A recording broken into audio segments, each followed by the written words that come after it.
Have you ever wished that life came with a user manual? A little guide for the human brain? Well, today, we're diving into 12 powerful psychological facts that are kind of like that, a toolkit to make everything just a little bit easier.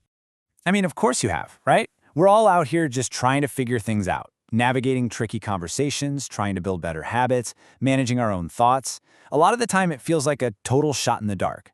But what if there were actual, proven shortcuts? And that's exactly where psychology comes in. After decades of research, we've learned some fascinating things about how our minds really work. So think of these less as hacks and more like, well, that user manual for your mind. We're going to start with one of the biggest challenges we all face: connecting with other people. All right, part 1, hacks for social success. Let's get into how to master your interactions. So first up, we've got something called the chameleon effect. This is an incredibly subtle but powerful tool.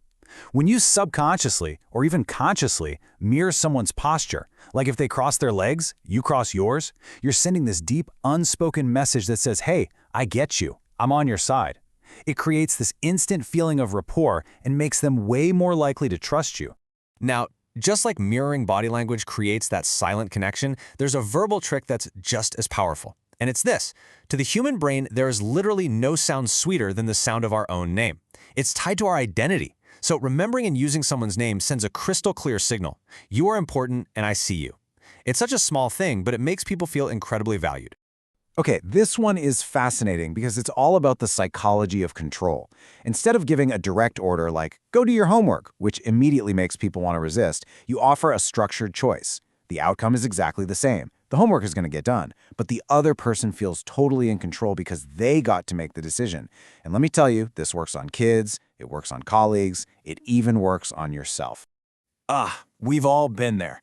A conversation starts getting a little tense, the voices get a little higher, and you can just feel a big argument brewing. So what do? Well, the answer is surprisingly simple. No, I'm serious. Think about it. It is almost impossible to be angry at someone while you're chewing. Psychologically, eating is a calming activity. Sharing food is this communal, disarming thing that can just instantly bring the tension in a room way down. It shifts the entire vibe from confrontation to collaboration. This is a classic, and it works so well when you feel like someone's holding back. You ask a very direct question, you look them in the eye, and then you just shut up. You wait. See, most people find silence incredibly uncomfortable, and they will rush to fill that void, often telling you exactly what you wanted to know. You just have to be patient and let the silence do the heavy lifting for you. This quote from the Dalai Lama just perfectly sums up our last social hack. Honestly, the easiest way to build a connection with someone is to ask them about something they're passionate about, and then just listen. It makes them feel smart, it makes them feel respected, and hey, like the quote says, you might actually learn something. It's a total win-win. Okay, so we've covered interacting with others. Now let's turn these tools inward. Time for part 2, hacks for personal growth, or as I like to call it, upgrading your inner world. First things first, forget everything you've ever heard about it taking 21 days to form a habit. That's a myth. Modern research shows that, on average, it takes about 66 days for a new behavior to become second nature, truly automatic. Just knowing this is a total game changer because it sets a realistic goal and helps you stick with it when things get tough.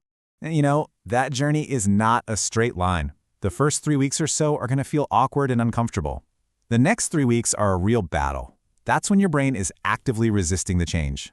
But if you can just push through to that final phase, you start to build real momentum, and the habit finally starts to stick. This is so cool. Your brain is always looking for shortcuts based on what it expects to happen. And get this, what you hear can literally change what you see. The music you're listening to sets a mood, it creates an expectation, and then your brain goes looking for evidence to prove it right. There was this study back in 2011 that proved this perfectly. They had people listen to happy music, and those people were way more likely to see a neutral-looking face as happy. Then they played sad music, and people saw that exact same neutral face as sad. So what does that mean for you? It means the soundtrack you choose for your life is actively shaping the reality you perceive. Wild, right? This might just be the easiest and most effective hack on the entire list. Just 10 minutes of direct sunlight every day can have a huge impact on your mental health. It's a natural mood stabilizer, and it triggers the release of hormones in your brain that just plain make you feel good. It's simple, it's free, and it really works. Okay, This next one might sound a little weird, but just trust me on this. If you're feeling really nervous, maybe before a big meeting or a tough conversation, try singing your favorite song. Out loud if you can. The effect it has on your body is almost instant. So here's the science behind why it works. Singing actually lowers your heart rate and reduces cortisol. That's your main stress hormone. And at the exact same time, it boosts oxytocin, which is the connection hormone, making you feel calmer and more confident. It's like you're hitting a biological reset button on anxiety. Have you ever noticed that sometimes the people who know the least are the most confident? Well, there's a name for that, the Dunning-Kruger Effect. It's this weird tendency for people with low expertise to totally overestimate their own ability. And on the flip side, true experts are so aware of how much they don't know that they often doubt themselves. So hey, if you're ever feeling a little insecure about your skills, you might just be a lot smarter than you think. We all love to think we're amazing multitaskers. You know, drafting an important email while we're in a meeting. But the truth is, your brain can't actually do that. It's not multitasking, it's task switching.